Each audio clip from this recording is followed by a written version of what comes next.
y encantado de poder estar en un entorno como el que estamos, porque ayer, como bien ha comentado, estaba en Polonia, en Cracovia, en el castillo de Wawel, esta conferencia aquí, y bueno, es un castillo maravilloso el de Wawel, pero muchas veces no desmerece lo que tenemos aquí cerca. Entonces es muy importante que este tipo de espacios, como bien nos están comentando estos días, y yo mismo tuve la suerte en septiembre de estar aquí también en otra conferencia, en la Academia de Caballería, son espacios que es muy conveniente que recuperemos para todos, para que lo conozcamos, y además parte de una idea sobre la que estamos trabajando ahora hace un tiempo, que es el concepto de sitio real, que esta mañana cuando se ha hablado de ello, todos lo tenemos en mente. En España es fácil, ¿no? Porque incluso hoy en día lo seguimos llamando sitios reales, pero fuera de España es otro concepto diferente, no lo llaman así, y muchas veces hay cosas que tengo que explicar fuera que aquí no. Entonces es muy importante que sepamos que estos espacios es la representación del rey. Es uno de estos conceptos, igual cuando yo comencé a estudiarlo hace 15 años, me llama mucho la atención por qué la Guardia Real de la monarquía más poderosa del momento, desde luego en el siglo XVI y gran parte del XVII, ¿sí? ¿Está? No. Ahora. Ah, vale, perfecto. Y gran parte del XVII resulta que no la conocemos. Lo siento, en la Guardia Real, en la propaganda que hacen ahora de la propaganda de la Guardia Real, dice es el cuerpo más antiguo. No es cierto. En el año 1702 comenzó el desmantelamiento de la Guardia Tudesca, una de las primeras unidades, y ha cambiado mucho.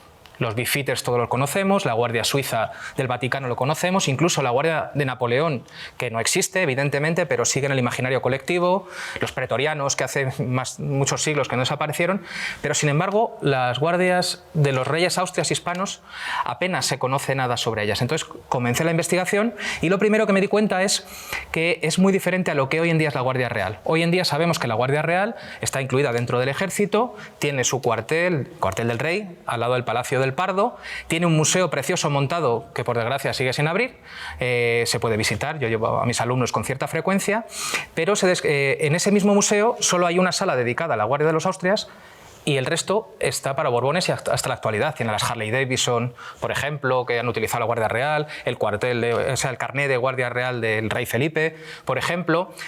Tiene unas cosas magníficas, pero sin embargo es un periodo muy poco conocido.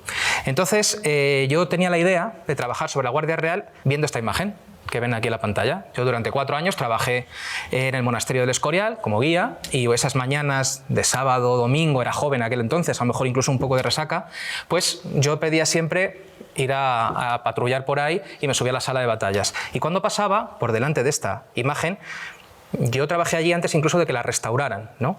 Y yo veía a esos guardias que estaban ahí colocados y veía claramente, y siempre me preguntaba lo mismo, y dice, pero si ahí no está el rey, por ejemplo, no, ahí no aparece representado el rey.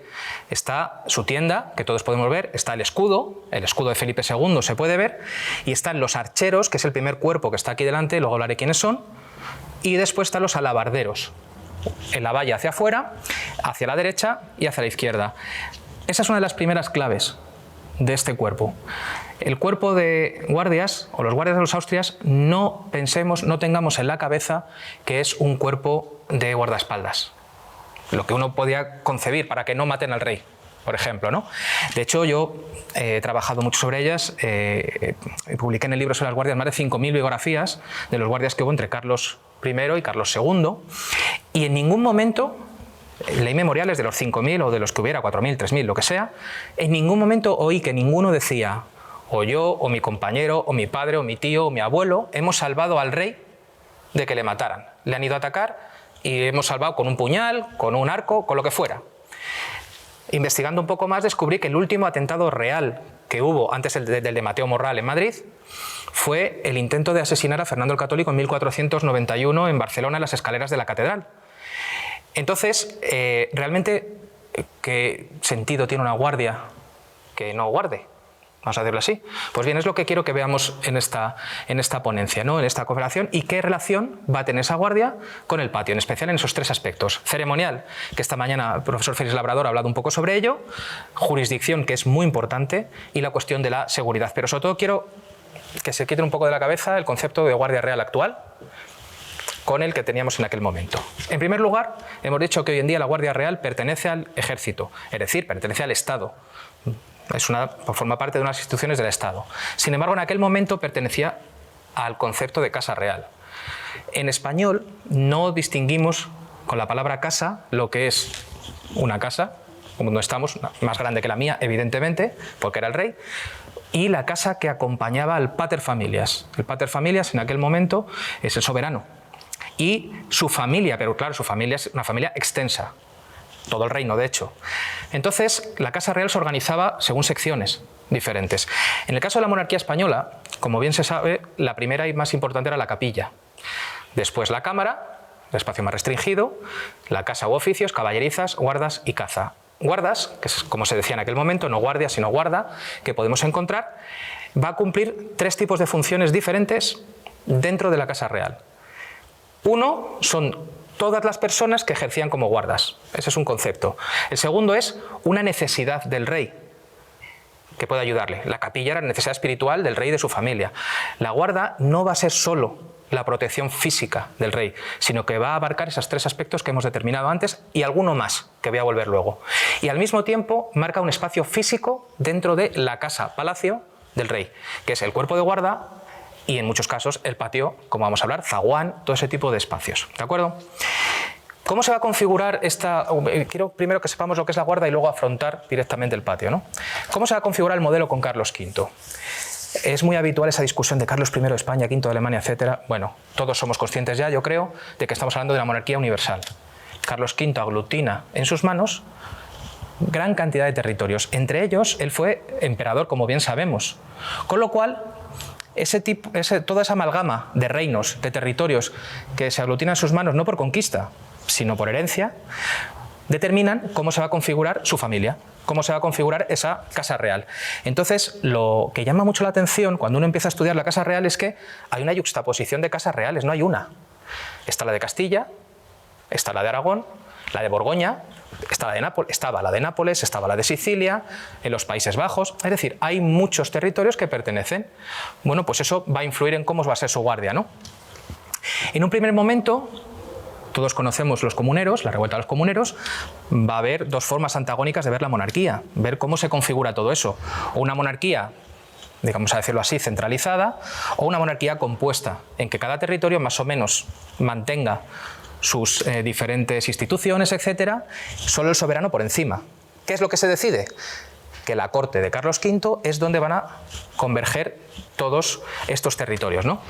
Entonces van a existir a lo largo del siglo XVI y gran parte del XVII, como pongo ahí, va a existir espacios separados, pero con relaciones recíprocas, de esos espacios cortesanos donde lo principal va a ser lo borgoñón, pero no solo. Castilla va a tener su influencia y Aragón, etcétera, incluso América. Entonces, las guardias reales son la sección de la casa que mejor representa eso. Ahí ven la composición. En primer lugar, un cuerpo o guardia de corps. Esa palabra, corps, evidentemente viene del francés, es borgoñón, y es guardar al cuerpo. ¿El cuerpo de quién? Solo y exclusivamente del soberano. Esto nos da una clave de por qué las guardias de corps no las vamos a ver nunca en un patio. Porque con quien están es con el rey. En ocasiones muy excepcionales con el heredero, si es que el rey está enfermo, por ejemplo, ¿no? Pero la guardia de corps sí que la vamos a vincular directamente al rey. Los tudescos. En 1519 se decide que los tudescos o alemanes van a constituir un cuerpo de guarda. ¿Por qué? Porque Carlos V, vuelvo a repetir, era el emperador. Entonces era necesario incluir a esos territorios en la Casa Real y Corte de Carlos V. Hay uno hispano, plenamente, que es esa guarda española que podemos ver ahí, donde nos encontramos, como hablamos antes en la comida, montañeses, de hecho se citaban así como montañeses, había granadinos, es decir, de todos los territorios de la península ibérica actual. Y luego, desde luego, uno especial, que es el cuerpo de los monteros de Espinosa, que hasta la Segunda República han existido y que lo que hacían era guardar el sueño del rey. Aunque luego Felipe II decidió que iban a guardar también cuando, a partir de 1573, el ceremonial de la monarquía, cuando morían los reyes, iban a acompañar el cuerpo del soberano. Era el único momento donde servían de día. El resto se encargaban de noche. Y eran castellanos completamente, ¿no? La preponderancia ceremonial, ¿quién va a tenerla? Los archeros de corps. ¿Por qué? Porque el origen de la dinastía está en Borgoña. De hecho, Carlos V se lleva la casa de ese territorio, de los Países Bajos, es la Casa de Borgoña que se lleva consigo. Y todos los cuerpos van a estar integrados en la Casa de Borgoña, excepto los monteros de Espinosa. que van a seguir en la Casa de Castilla. Incluso la Guardia Española se acaba integrando en la Guardia Borgoñona, con lo cual ese ceremonial borgoñón es el que principalmente va a configurar todo esto. Este modelo va a llegar hasta los Borbones, como he dicho, a partir de 1702 viene el desmantelamiento de este modelo, el inicio, y vendrían otros cuerpos de guardia diferentes con otras funciones que no me quiero meter, y esas 4 partes que hemos visto, los archeros de corps desde 1502, la Guardia Española que tiene la Guardia Amarilla, la Guardia Vieja, que era una suerte de jubilados o la gente mayor que hacía otras funciones, la Guardia a Caballo, la Guardia Tudesca y esos monteros de Espinosa que hemos comentado. En su momento, cuando me enfrenté a esto también, pues bueno, me tocó en suerte o en desgracia esta cuestión cuando estamos trabajando en estos grandes volúmenes con el profesor Martínez Millán. Busqué qué definiciones se nos decía en aquel momento, para qué servía una guarda. Y el Tesoro de la Lengua Castellana de Covarrubias nos lo dice muy bien. Guarda es el que tiene a su cuenta alguna cosa y está obligado a mirar por ella, como la guarda del rey o del príncipe, los que ciñe su persona cuando sale en público y en su palacio están en la antecámara. Si nos fijamos un poquito, esto es de 1611, en ningún momento dice que su labor principal sea defender físicamente que no maten al rey. Si nos proponemos lo que dice ahí es que está prestigiando esa figura del rey. Esa magnificencia que hemos comentado antes, que se ha hablado antes, la Guardia Real lo era. Es decir, de hecho, hay muchos textos de la época, que uno busca en Corde, etcétera, donde hablan que sabemos que viene el rey no porque le veamos, sino porque vemos a sus guardias. Vemos también los tambores de la caballeriza antes. Si recuerdan la imagen que hemos puesto al principio de la tienda del rey, ¿vale? No vemos físicamente a Felipe II, supuestamente es la batalla de San Quintín, pero sabemos que está ahí, porque está la tienda con el escudo y está la guardia, sobre todo la guardia de corps alrededor. Es decir, es parte intrínseca de la representación del rey. De hecho, es mucho más importante eso que la defensa física de un rey que, como digo, apenas se pudo atentar contra él. Entonces, ¿para qué sirven? Por supuesto, esa defensa de integridad, como hemos dicho, pero sobre todo vamos a verlos que desaparecen de las batallas. En especial, la última gran campaña donde la guardia está con el rey físicamente y van allí es esa de San Quintín. Felipe II estuvo en la batalla de San Quintín, pero el día de antes. O sea, no fue a pelear físicamente allí, le acompañaron. A partir de entonces desaparecen los reyes españoles también del campo de batalla. ¿Por qué? Para evitar que pase como Sebastián de Portugal. Todos sabemos que en 1578 Sebastián de Portugal le dio por ir a hacer la cruzada a Marruecos, le mataron allí y eso fue una de las razones, entre otras, de que el reino de Portugal se incorporara. Entonces se decide que el monarca se tiene que separar de esa cuestión. Ya no es el rey guerrero de la Edad Media, es el rey cortesano, es otra cosa diferente. En ese entorno se dividen las tareas por cuerpos, como digo, la guardia de corps solo con el rey, por la noche los monteros de Espinosa y el resto de unidades de otros miembros de la familia real van a estar, o sea, estas unidades están con otros miembros de la familia real y al mismo tiempo cuando el rey aparece en público, y esto es lo importante, son los que van a estar en los patios porque son los que tienen que procurar que la gente no se acerque lo que no debe. En la Plaza Mayor de Madrid, por ejemplo, se colocan para que la gente no pueda entrar. En los patios de palacio, cuando aparece, están en los alrededores los españoles y los tudescos para que la gente no pueda acercarse al rey lo que no debe. Y luego, poco a poco, pierde esa relevancia, esa función.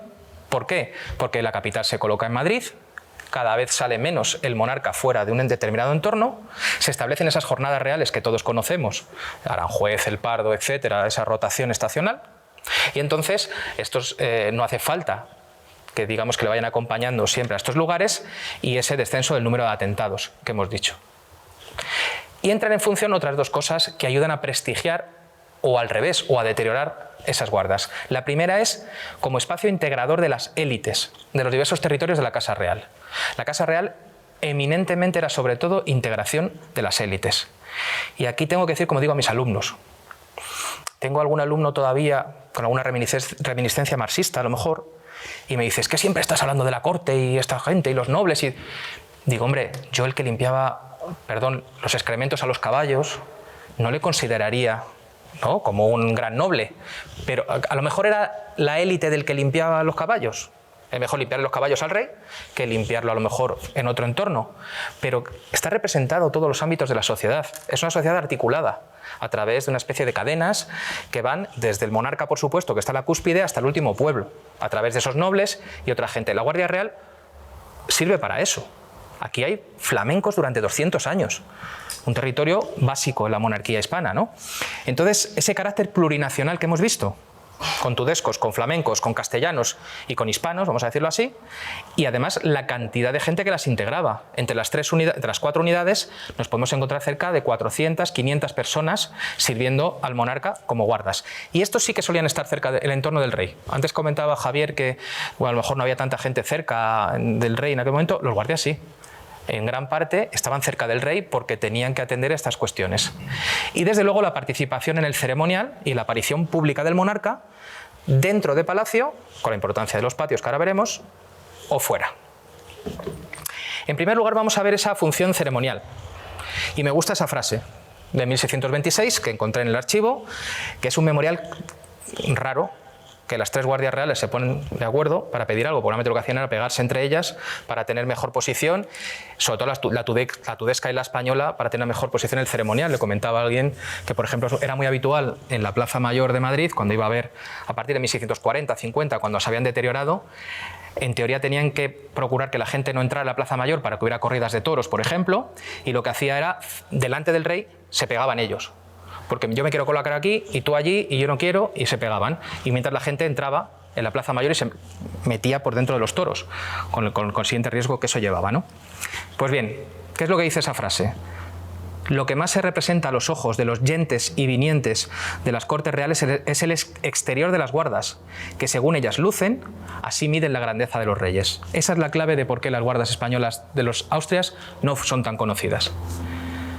Hay descripciones sobre las guardias terribles. A partir de 1640-50, lo comentaba antes, de 100 guardias, por ejemplo, de la Guardia de Corps, que supuestamente era la élite, nos encontramos a uno zambo, a otro le falta una pierna, a otro no le abotona la guerrera. ¿Eso qué significa? Pues que tenía la barriga que no le cerraba la librea, ¿no? Es decir, eran de todo menos soldados preparados para que no atentaran contra él y ni siquiera tampoco, vamos a decirlo así, físicamente representaban eso, ¿no? Es una función que va perdiendo también su importancia. Entonces, esa función ceremonial, ¿cómo se marcaba? El rey era el centro de la ceremonia, como todos sabemos. Cuanto más cerca estabas de él, y con preferencia de la derecha sobre la izquierda, digamos, eras más importante, con lo cual los archeros de corps alrededor, y eso marcaba esa gradación de las guardias. ¿Quién era el más importante? El capitán. No solo porque mandara, sino porque físicamente estaba al lado del rey. Los tenientes, y bueno, era como una unidad militar con alféreces, luego también había furrieres, bueno, todo ese tipo de cuestiones. Al mismo tiempo se procuró que los capitanes de las guardias españolas no tuvieran nunca una gran importancia, sobre todo por evitar, y eso sí que está mucho escrito, que hubiera un nuevo sejano. Se conoce la guardia de los pretorianos. Los pretorianos son muy conocidos, pero se dedicaban directamente a matar al emperador muchas veces. Alguno de ellos se convirtió a sí mismo en emperador y sus tenientes le mataron. Bueno, no querían que fuera sejano, que es con el que se identifica ese neoestoicismo, ¿no? Y luego se coloca en un escalón inferior. ¿Qué supone eso? Que cada vez la Guardia Real va teniendo menos importancia. Si ceremonialmente tiene menos importancia, el capitán, el teniente, lógicamente sus subalternos más aún. Cuando se configura este modelo ceremonial que tenemos, lo primero que ha comentado Félix esta mañana, hay una ausencia de textos normativos, es decir, no hay unas ordenanzas que a lo mejor en Francia nos encontramos, en Borgoña, en Inglaterra, en el siglo XIV, XV, aquí no existe. ¿A qué tenemos que acudir? Como el profesor Zalama esta mañana, pues a crónicas de gente de la época que nos indicaba, pero los cronistas hay que tener mucho cuidado. Es como ahora, por ejemplo, cuando, no sé, el matrimonio real. Si uno coge el ABC, habla de unas cosas. Si se coge el mundo, habla de otras. Si se coge el país, habla de otras cosas porque cada uno tiene su interés. Aquellos cronistas extranjeros, pues lo mismo, ¿no?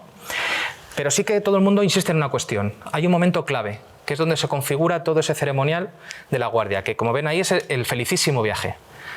Un nombre muy bonito, que fue ese periplo que hizo entre 1548 y 51 el príncipe Felipe, futuro Felipe II, alrededor de todos sus territorios. Y él se dio cuenta, junto con su padre Carlos V, de la necesidad de que era necesario articular todo esto a la borgoñona y con los archeros que ejercieran una función como de escudo. Ahora voy a poner algún ejemplo de archivo de esos dibujos de Gómez de Mora que hemos visto antes, de esos grabados, donde físicamente se ve que hay un escudo debajo del rey, con puntitos, que esos son los archeros, los guardias que cuidan al rey, y es una especie de escudo físico, porque no se podía pasar, y al mismo tiempo ceremonial. Y mientras la Guardia Española y Tudesca se colocaban a los lados, con una solución, desde mi punto de vista, muy graciosa, un poco complicada, y me imagino que los militares lo conocerán más, que era que cuando se salía de palacio, por ejemplo, a través del patio, ese escudo iba detrás, pero iban delante de él, hacia la derecha, la Guardia Española y a la izquierda la Guardia Tudesca.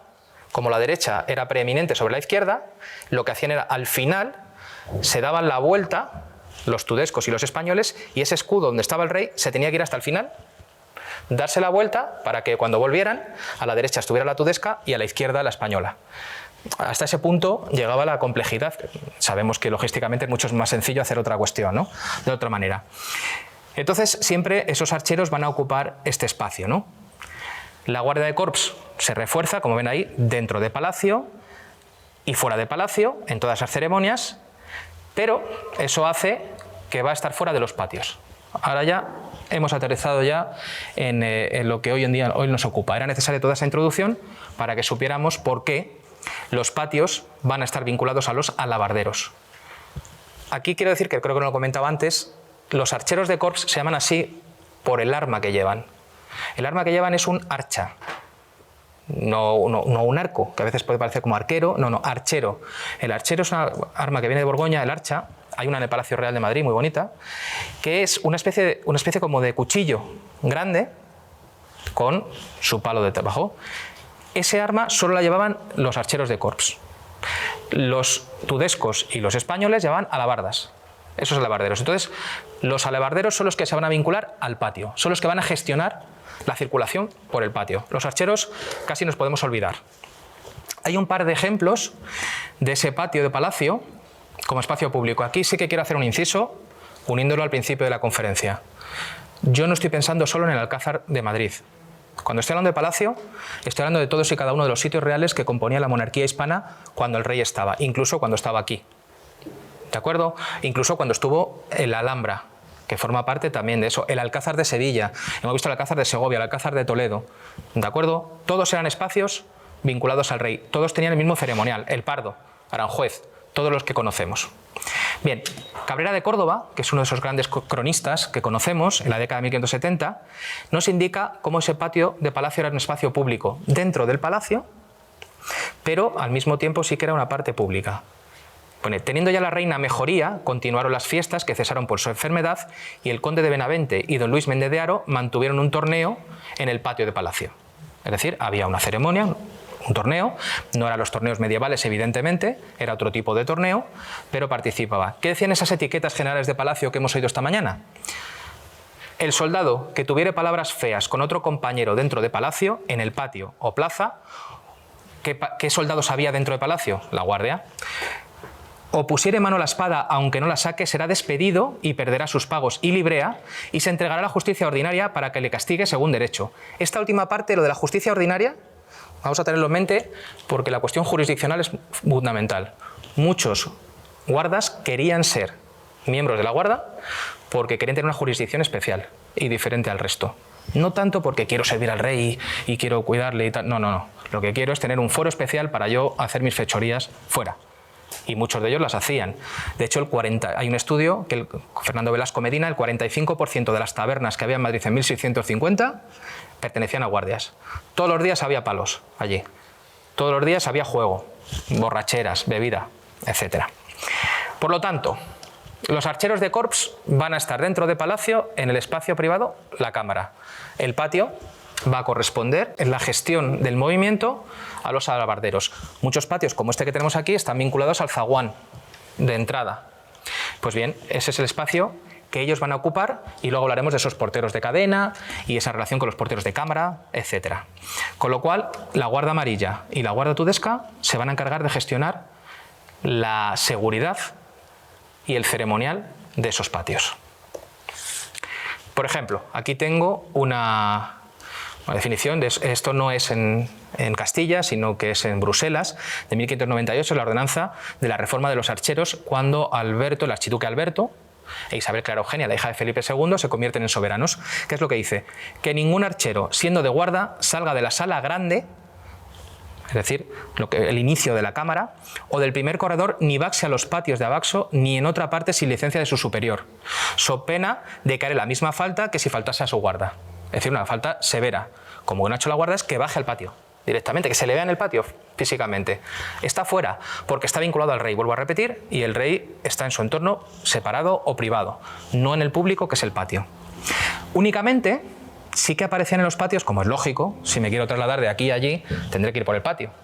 Sobre todo, por ejemplo, cuando la capilla.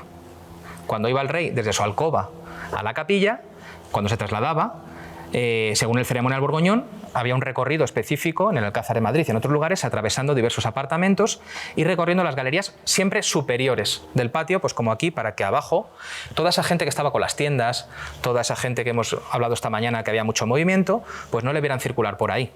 ¿De acuerdo? Bien, en la guardia nocturna, ¿qué es lo que sucedía cuando había que hacer una guardia nocturna, que era todos los días?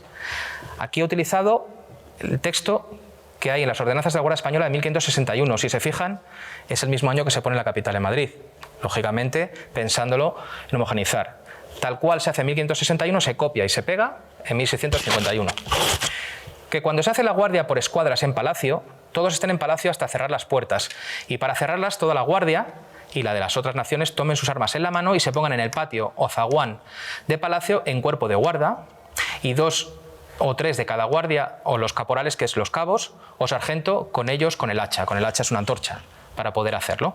Está especificando que por la noche, cuando esto sucede, ellos son los que se encargan, la Guardia Española y también la tudesca, se encargan de vigilar el patio, se encargan de vigilar las partes, no los archeros, vuelvo a repetir.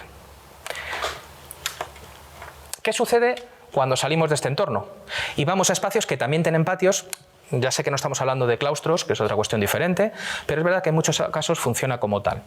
Cuando el rey tiene que salir de un espacio, su casa, y va a otro sitio real, por ejemplo, Félix esta mañana ha hablado de lo que eran en su momento los Jerónimos, ya saben, frente al Museo del Prado, que luego se convirtió en el sitio real del Buen Retiro, pues ahí era un sitio real, era una iglesia que estaba vinculada, como las Descalzas, la Encarnación o Tordesillas, por ejemplo, ¿no?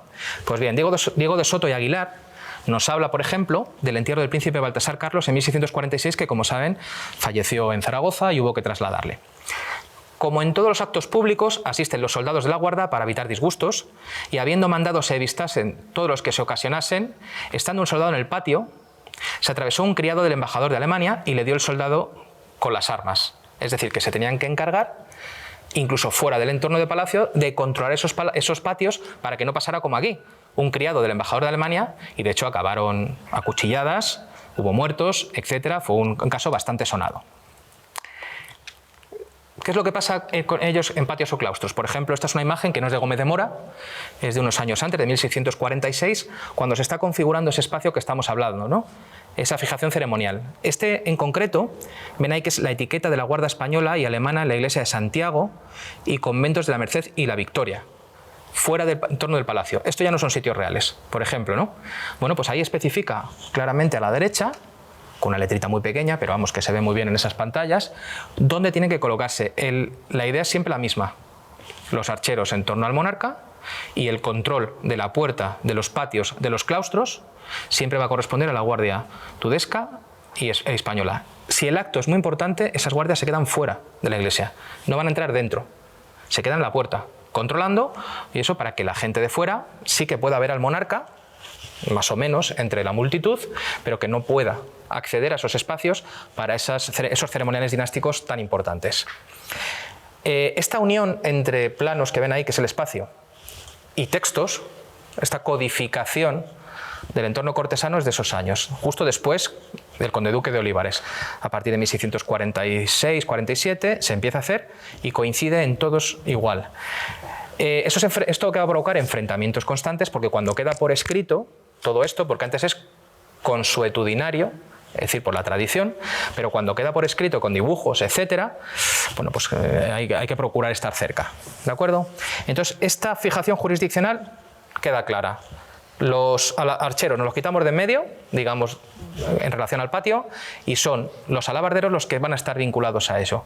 ¿De acuerdo? Es decir, no los más importantes dentro de la guarda, sino los que están en un segundo o tercer nivel. Vamos a la cuestión jurisdiccional y de seguridad. Sobre la cuestión jurisdiccional no me quiero meter mucho porque esto de las jurisdicciones siempre es tremendo y terrible, y en aquella época mucho más. Porque además yo después de analizar unos cuantos casos, mi sensación es que el rey no quería que eso quedara claro. ¿Por qué? Porque era el árbitro. Entonces, cada vez que había un conflicto, él intervenía como árbitro. Si yo lo dejo todo claro con un código civil, bueno, con el código civil todavía tenemos problemas, ¿no? Pero si lo dejo claro con un código, ya no cumplo esa función. Entonces era como salir del paso cada vez. Pero sí que más o menos encontramos unas guías generales, ¿no? Aquí, por ejemplo, hay uno muy interesante que me gustó, es del año 1695, es decir, el final del reinado de Carlos II. Y me llamó mucho la atención porque es el alegato del capitán Quintana, que este ya era capitán de la Guardia Tudesca. El apellido de Quintana muy tudesco no parece, ¿no? Es decir, ya estamos en una desnaturalización de todo eso. Pero, sin embargo, él siempre se remonta con una especie de memoria diletante a lo importante que son las guardias, claro que sí, pese a que fueran borrachos, sin piernas, sin brazos, etc., ¿no? Bien, no excuso decir a vuestra excelencia el sentimiento y tullidos que me causa considerar el estado en que se hallan las guardas de tan gran monarca, fíjese en esto es importante, a vista de otras cualesquiera. Es decir, cuando viene alguien de fuera, un extranjero, no ve unas guardas de una magnificencia extraordinaria que indiquen que el rey de la monarquía hispana es un gran monarca. En otros casos sí. Sí, me llama la atención, cuando va uno al archivo del Vaticano, todavía te recibe el guarda tudesco, unos tíos enormes allí, hace el número, dice lo mismo que se decía desde el siglo XVI y luego ya después te deja pasar, cuando presentas la carta y todo eso. Es decir, que todavía impresiona a los beefeaters, aparte por la ginebra, pero cuando uno va allí, pues los ves y todavía mantienen unas tradiciones y más o menos todavía uno les ve con una cierta prestancia, ¿no? Bien, aunque sea del menor príncipe, gozando de opulencia, mantenidos con fuero intacto. Esta es la palabra clave, fuero. ¿Fuero qué significa? Ley propia, jurisdicción propia. Como he dicho antes, para ellos era básico tener una jurisdicción propia, suya, fuera del resto. Que los alcaldes de casa y corte, que son los que se encargaban de administrar justicia, como bien se dice, la casa o corte, no pudieran mandar sobre ellos. De hecho, hay muchísimos casos, pero en la red de San Luis, que es muy conocido, que está ahí en Madrid, mataron directamente alguaciles, guardias, porque les echaron de un bar, se juntaron entre varios y mataron a los alguaciles, que eran los subalternos, digamos, de los alcaldes de casa y corte. No se atrevieron nunca a matar a un alcalde de casa y corte ni a atacarle, que eso ya era como atacar al rey directamente, pero bueno, hasta ese punto llegaron, ¿no? Con lo cual está pidiendo aquí que por favor mantengan esa jurisdicción propia. Numerosas para cualquier ocasión, mantenidas y vestidas a lo más costoso, siempre lucidas y respetadas y no despreciadas de nadie, como es notorio en el mundo. Es decir, ¿aquí habla de que tengan que proteger al rey? No, están hablando de otras cuestiones, ¿vale? Entonces, pero lo importante aquí sobre todo es el fuero. Sus enemigos entonces, ¿quiénes van a ser? Los alcaldes de casa y corte y los alguaciles, digamos que en el entorno fuera de palacio, pero también dentro. Es una cuestión bastante compleja, ¿no? Entonces, hay una pugna por el control de los patios y zaguanes de palacio de forma clara. Durante el día, sobre todo por la noche, en general no hubo tanto problema. El control les pertenecía a ellos, ¿no? Entonces, dependiendo de la época y la evolución, que no tenemos tiempo y no merece la pena que nos dediquemos a ello, pero sí que he puesto varios jalones, varios hitos que nos indican cómo evolucionó eso, ¿no? Por ejemplo, en 1583, cuando Felipe II ha vuelto de Portugal, la guarda se colocó en las puertas, con orden del capitán y del mayordomo, para que solo pasaran con vara al patio los alcaldes y no los alguaciles. Esto le fue comunicado a los alcaldes por un cabo de escuadra y finalmente triunfaron las guardas. Es decir, que consiguieron, los alcaldes, ya digo que es intocable porque era como al rey directamente, decirle que no entrara, ¿no? Pero ellos permiten que se pueda hacer. Sin embargo, vamos a 1628. Empieza esa decadencia de las guardias. Se permitió que alcaldes y alguaciles pudieran acudir a las cocinas y patios de palacio para evitar que entrara gente de mal vivir. Era constante el movimiento. Es que tenemos muchas veces en la cabeza la imagen de que los patios estaban vacíos de gente en un palacio y no es cierto. Durante mucho tiempo había mucho movimiento. A mí me llamó mucho la atención cuando estaba viendo todos estos personajes que trabajaban en la guardia, etcétera, y en la Casa Real, había un oficio específico que era el chirrionero. Y Yo no he oído hablar de un chirrión en mi vida. Tuve que recurrir al diccionario, claro. Y un chirrión es un carro especial para recoger la basura que queda o que quedaba después de que esas tiendas, ese movimiento, estuviera. Con lo cual había mucha circulación y si nos dice que están en las cocinas, es que no se quedaban en el patio. Es que esa gente entraba dentro a intentar robar, claramente. Y los guardias, claramente, no se podían hacer con el control, no controlaban eso. Y entonces los alcaldes y alguaciles consiguen ese cambio.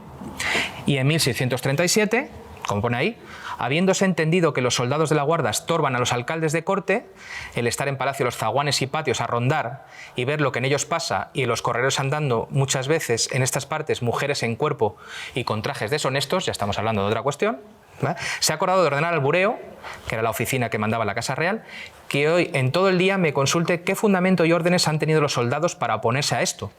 Porque los alcaldes lo son de mi casa y corte y como tales pueden entrar a reconocer zaguanes, patios y corredores y prender con justificación y los soldados van multiplicando excesos para que el remedio de todos salga junto y con ejemplo. ¿Qué está diciendo? Está diciendo, pues eso, que en un momento determinado los guardas son capaces de controlar ese flujo y hay otro momento en que no. Ahí nos está volviendo a indicar la decadencia de esos cuerpos con respecto a los alcaldes de casa y corte. ¿Qué sucede con esa vigilancia, por ejemplo?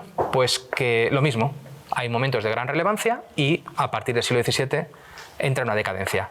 El caso más importante que me he encontrado es el encierro del príncipe Don Carlos, en 1568. Como bien saben, el heredero, le tuvieron que prender y en una instrucción específica se indicaba que 2 alabarderos se debían colocar en la puerta del cancel que salía al patio, abriéndosela por mandato de Ruy Gómez, ya sabemos quién era, y en su ausencia del conde de Lerma. Fuera del cancel, los tenientes de la Guardia Española y Tudesca debían poner 8 o 10 alabarderos para asistir también a las puertas de las infantas y 2 debían estar en el aposento de Éboli por el día y por la noche debían ser relevados por los monteros de Espinosa. Es decir, que en ese momento concreto, esa vigilancia de un personaje tan importante como evidentemente el heredero, va a corresponder a la Guardia Real. En un momento posterior, no. Y aquí, antes de terminar, a ir a las conclusiones, sí que hay un par de cuestiones que me gustaría apuntar con respecto a porteros de cadena y porteros de cámara. El portero de cadena era un oficio que provenía sobre todo del mundo medieval castellano y su oficio, como bien dice, es la cadena que abre o cierra en especial los patios y el acceso. Pero nunca va a tener un acceso más importante que la puerta de palacio, en muy pocas ocasiones. Con el personaje que tuvieron gran parte de problemas fue con los porteros de cámara. Los porteros de cámara es una digamos, prolongación de la cámara del rey, de sus habitaciones, no solo al palacio, sino a todo el reino. Había porteros de cámara en la Chancillería de Valladolid, por ejemplo. Ha habido durante muchísimo tiempo. Cuando hubo Chancillería en Ciudad Real, también había, en Granada. Y había porteros de cámara en muchos sitios reales también. Entonces, ¿esos porteros de cámara con quién van a tener conflicto?